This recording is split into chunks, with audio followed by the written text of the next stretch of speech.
तो सुबह उठते के साथ ही कितना भी जल्दी जल्दी करो ना, टाइम तो बहुत जल्दी से निकल जाता है और पता ही नहीं चलता कब 6 बज जाते हैं। और मेरे बच्चे के साथ तो ये हमेशा होता है। 3 बजे मैं उठती हूँ, दरवाजे पे पानी छिड़कती हूँ, उसके बाद मैं थोड़ी देर और आराम कर फिर 4:30 बजे या 5 बजे से मैं घर के कामों में लग जाती हूँ और तब तक मुझे 6 बज जाते हैं सुबह नहा धो के तैयार होके मंदिर तक जाते जाते। क्योंकि ना पूजा करने के बाद मुझे बिल्कुल भी खुद के लिए टाइम नहीं मिलता। मेरा पूरा टाइम निकल जाता है इधर उधर और बच्चे में ही। और घर के काम तो ऐसे होते हैं जो कभी खत्म नहीं होते। तो मुझे ना मेरे पास उतना ही टाइम बच पाता है जितना मैं पूजा करने जाने से पहले बचा लेती हूँ। इसलिए मुझे इस तरीके से रेडी होना होता है कि उसके बाद मुझे एक भी मिनट ना लगे अपने लिए। और जैसा कि आप लोगों ने मुझे देखा है, तो मेरे बाल बहुत लंबे हैं, इसलिए मैं पूजा करने के बाद सारा काम खत्म करने के बाद जब टाइम मिलता है दोपहर में या शाम को या फिर सुबह सुबह ही जब टाइम मिलता है तभी मैं अपने बालों को हाथ लगाती हूँ, अदरवाइज नहीं लगाती हूँ। तो इस व्लॉग की शुरुआत मैंने वहीं से की है जहाँ से पिछला व्लॉग एंड किया था। तो आज था नवरात्रि का तीसरा दिन और मैं शाम को लग गई थी अपने लिए और सबके लिए मशरूम बनाने के लिए, क्योंकि पापा मशरूम लेके चले आए थे। और हमारे यहाँ ना फ्रिज में कुछ भी स्टोर नहीं होता, क्योंकि हमारे यहाँ सब्जी आती है और तुरंत के तुरंत बन जाती है। बहुत ज्यादा अगर रखना होता है तो एक दिन हम सब्जी को रखते हैं, इसलिए ना हम फ्रिज का ज्यादा यूज नहीं करते। और आपने देखा है हमेशा मेरा फ्रिज बहुत खाली रहता है, बस उसमें मलाई ही रहती है। और इसके बाद ये डायरेक्टली अगले दिन का ब्लॉग है, मतलब चौथे दिन नवरात्रि का। और मैंने ये साड़ी पहनी थी, तो बहुत जल्दी ना आप सबको मैं अपनी साड़ियों का कलेक्शन भी दिखाने वाली हूँ। और देख लीजिए पूजा करने के बाद इतना सारा काम फैला हुआ है और सब कुछ फैला हुआ है। जय जय बाबा,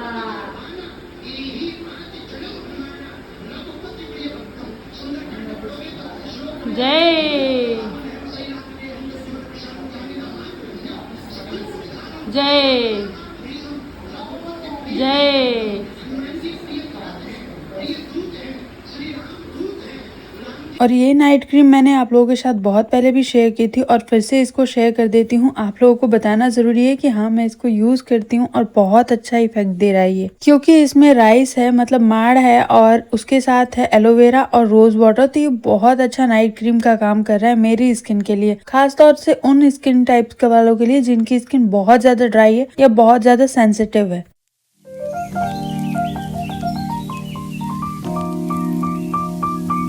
तो बस इसे लगा के ऐसे 2 से 3 मिनट में मसाज करती हूँ और अपने फेस को बहुत रिलैक्स महसूस करती हूँ। अगले दिन वॉश करती हूँ, मैं तुरंत के तुरंत वॉश नहीं करती हूँ।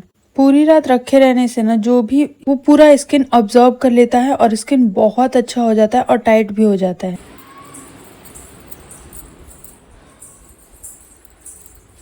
आजकल बाल किसके किसके झड़ रहे हैं, मेरे तो बहुत झड़ रहे हैं, क्योंकि ना बहुत दिनों से ना मैंने कोई रेमेडी यूज़ नहीं की है। आप सोच रही हूँ करूँगी, क्योंकि बहुत ज़्यादा बाल झड़ रहे हैं, बिल्कुल ऐसे हो गए हैं झाड़ू जैसे। तो वही सिंपल वाली रेमेडी जो मैंने पहले आपको दे रखी है, नींबू वाली और तेल वाली। नवरात्रि का आज 5वां दिन है और मैंने येलो कलर पहना है। बृहस्पतिवार नहीं है, आज शुक्रवार है, तो मैंने येलो कलर पहना है क्योंकि बृहस्पतिवार को मैं भूल गई थी पहनना। बाबू गया घूमने के लिए, खाना मेरा लगभग सॉर्ट आउट है। तो अभी छन छन की आवाज़ सुनी ना आपने, मैं नवरात्रि भर ऐसे ही रहती हूँ, बिल्कुल सज धज के और बिल्कुल टिप टॉप। और ये देख लीजिए मैंने अपनी लाल मुनी को भी नहला दिया है और अब बना दिया है इनको लाल लाल। तो बहुत सारे लोगों को इनको देखने का भी मन करता है, क्योंकि ये है ही ऐसे कि बहुत क्यूट लगते हैं सबको। मैंने इनको भी आज रेड कलर पहनाया है और ये बहुत क्यूट तो हमेशा ही लगता है, इसके बारे में कहना ही क्या है। आप लोगों को कैसा लग रहा है जरूर बताइएगा।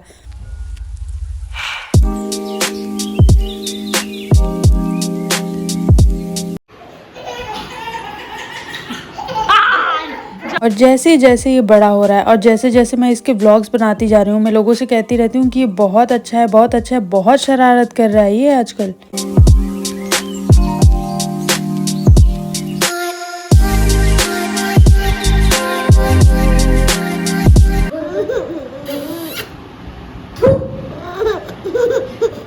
बैठ गया था दुकान नीचे गिरा के।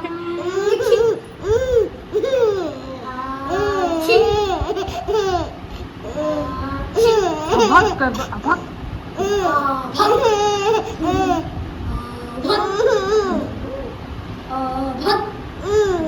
Hey!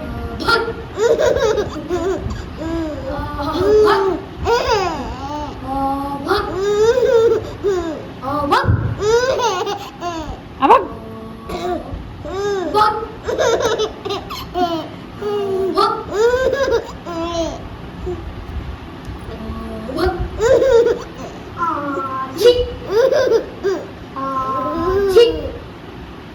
ये मैंने आज इसकी कुछ क्लिप ली हैं और साथ के साथ अपनी भी, क्योंकि आजकल मैं भी तो बहुत अच्छे से तैयार हो रही हूँ। नवरात्रे चल रहे हैं भाई, श्रृंगार करना तो बनता है। माता ने इस लायक बनाया है कि हम श्रृंगार कर सके तो क्यों नहीं करना। और नवरात्रे माता का दिन होता है तो मैं इन दिनों में बहुत अच्छे से तैयार होती हूँ। और ये क्लिप्स कैसी लगी आपको जरूर बताइएगा, और मेरा ये बच्चा कैसा लगता है आपको वो भी जरूर कमेंट करिएगा। तो अभी नहला धुला के इन्हें तैयार किया ही था कि इनकी दादी चली गई थी मार्केट, और आते टाइम वो मेरे लिए लेके आई हैं बर्गर। तो मैंने इनको भी थोड़ा बहुत टेस्ट करा दिया है कि भाई कर लो, थोड़ा बहुत तुम्हारा जो लार गिरता रहता है ना वो कम हो जाएगा। और जैसा कि मैंने आप सबको कहा कि मैं साड़ियों का कलेक्शन आप लोगों के साथ शेयर करूंगी, तो मुझे रात के 11 बज गए भाई। एक ब्लाउज ढूंढने के चक्कर में मैंने पूरी की पूरी साड़ियां निकाल दी हैं अपनी, और उनका कलेक्शन भी आपके साथ शेयर करने वाली हूँ।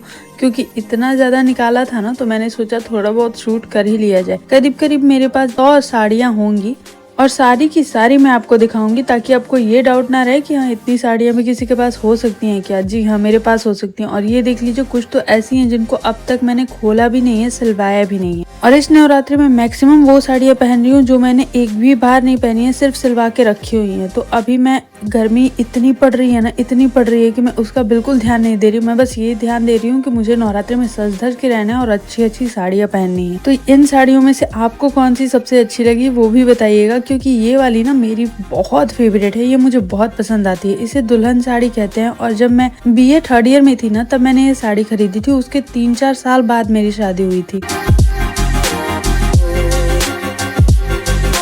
तो चलिए मैं सबसे पहले ब्रेकफास्ट कर लेती हूँ, उसके बाद आपसे मिलूंगी। और इसी साड़ी का ना ब्लाउज ढूंढते ढूंढते मैं बिल्कुल पागल हो गई थी, और साड़ियों का कलेक्शन पूरा खोल दिया था, लेकिन ब्लाउज नहीं ही मिला। खैर अभी बहुत सारी जगह है जहाँ मुझे ढूंढना है, और इसलिए मैंने इसका ऐसा कुछ मैचिंग करके पहन लिया था, बिल्कुल सेम सेम लग रहा था। हेलो नमस्कार एवरीवन, सुप्रभात आप सभी को। वैसे तो दोपहर आने वाली है, 11 बजने वाले हैं, और मैं नहा धो के रेडी हो गई हूँ। मतलब कब का पूजा पाठ भी हो गया, घर का सारा काम भी हो गया। और ये जो छन छन की आवाज़ आप सुन रहे हैं ना, इसके बारे में क्या ही बताऊँ। कैसी लग रही हूँ मेरी साड़ी, और मैं अच्छी लग रही हूँ ना? आई होप सो कि अच्छी लग रही होंगी। साड़ियों का कलेक्शन मैं आपके साथ बहुत जल्दी शेयर करने वाली हूँ। बहुत ज़्यादा है मेरे पास, करीब 70-80 कहूँ तो कम नहीं होगा। मतलब कम ही होगा अभी, 70-80। इससे ज़्यादा है मेरे पास। 51 तो मैं शादी के टाइम अपने साथ लेके आई थी, और साथ के साथ जो डाल पे हमारे यहाँ दुल्हन को दिया जाता है वो था 11। सगाई में जो मिला था वो साड़ी थी। तो मतलब कुल मिला के ना 100 के अराउंड में मेरे पास साड़ियाँ हैं, लेकिन पहनती मैं कोई नहीं हुई। ये मैंने आज दूसरी बार पहना है। पहली बार इसको चौथ पे पहना था, जब मैंने पहली बार चौथ किया था तब। इसके साथ एक शॉल भी है, मैंने आपको दिखाया इसी वीडियो में। तो चौथ पे पहना था, उसके बाद ये दूसरी बार पहना है मैंने। तो ऐसी बहुत सारी साड़ियाँ हैं जिसको एक भी बार नहीं पहना, जिसको 2 बार भी नहीं पहना है। मतलब मैं अब रिपीट कर रही हूँ, अब मैं साड़ियाँ ही ज़्यादा पहनूँगी, मैं ऐसा सोच रही हूँ। सूट भी वैसे ही बहुत सारे कलेक्शन है, देखा ही आपने। लेकिन फिर भी आजकल मैं कोशिश कर रही हूँ कि मैं साड़ियों को रिपीट करूँ, साड़ियों को ही पहनूँ। तो देखते हैं पहन पाती हूँ कि नहीं।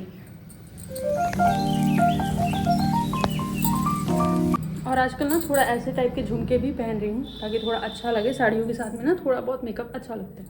और नवरात्रि भी चल रहे हैं, तो नवरात्रि में तो फुल ऑन में मेकअप में रहती हूँ हमेशा।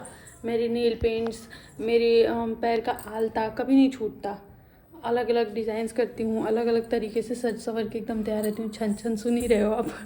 बहुत हैवी पायल्स पहनती हूँ, बहुत अच्छा श्रृंगार करती हूँ, क्योंकि नवरात्रि माँ का दिन है और औरतों का दिन है। और माँ ने मुझे इस लायक बनाया है कि मैं श्रृंगार कर सकूं, तो क्यों ना करूं। और ज़्यादा अच्छे से करूंगी, और इस दिन को सेलिब्रेट करूंगी। भगवान करे मैं हमेशा ऐसे श्रृंगार करती रहूं, बस यही दुआ करती हूँ भगवान जी से हमेशा। तो लंच मेरा लगभग शॉर्ट आउट हो गया। लगभग क्या हो गया, चावल भी बन गया, दाल भी बना दी है, लौकी वाली दाल आज बनाई है, रोटी। बाबू को भी खिला विला के नहला धोला के तैयार करके भेज दिया। आज सैटरडे है, 5वां दिन ही है नवरात्र का, लेकिन छठी है आज। व्रत मैंने नहीं रखा है, हमारे यहाँ लहसुन प्याज भी बन रहा है। तो चलिए मिलते हैं आगे के ब्लॉग में। तो वही मैं कह रही हूँ कि अगर माता ने इस लायक हमें बनाया है कि हम श्रृंगार कर सके, तो हम क्यों ना करें। तो जरूर नवरात्रि में या कोई भी पूजा पाठ का दिन आता है तो हमें श्रृंगार करना चाहिए। और सिर्फ पूजा पाठ में ही क्यों, हमें हमेशा श्रृंगार करके रहना चाहिए। मुझे वो लोग बिल्कुल अच्छे नहीं लगते जो हमेशा फुहड़ की तरह न टाइम से उठते हैं, न टाइम से नहाते हैं, न टाइम से कपड़े पहनते हैं, और न अच्छे खासे कपड़े पहनते हैं। देखो, कपड़े अच्छे या बुरे नहीं होते हैं, पहनने का तरीका अच्छा या बुरा हो सकता है। मैं भी साड़ी पहनती हूँ, और भी बहुत सारे लोग पहनते होंगे, लेकिन सबका तरीका अलग अलग होता है। नवरात्रि में ना 9 दिन नहाती हूँ मैं शाम के टाइम पे भी, तो ये वाले कपड़े पहनती हूँ मैं शाम के टाइम पे डेली और पूजा करती हूँ और उसके बाद बस सोना ही होता है। 6 बज रहे हैं, मैं जा रही हूँ पूजा करने, बहुत लेट हो जाएगा वरना।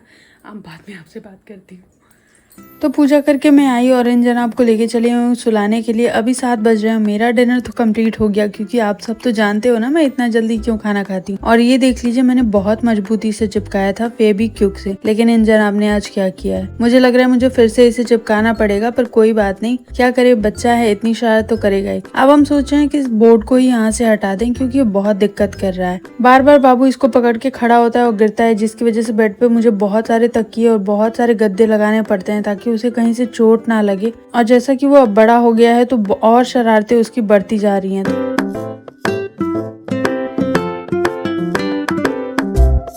तक के लिए stay tuned guys, love you. और अगर आप मेरे चैनल पे नए हो तो please subscribe my channel. Bye bye.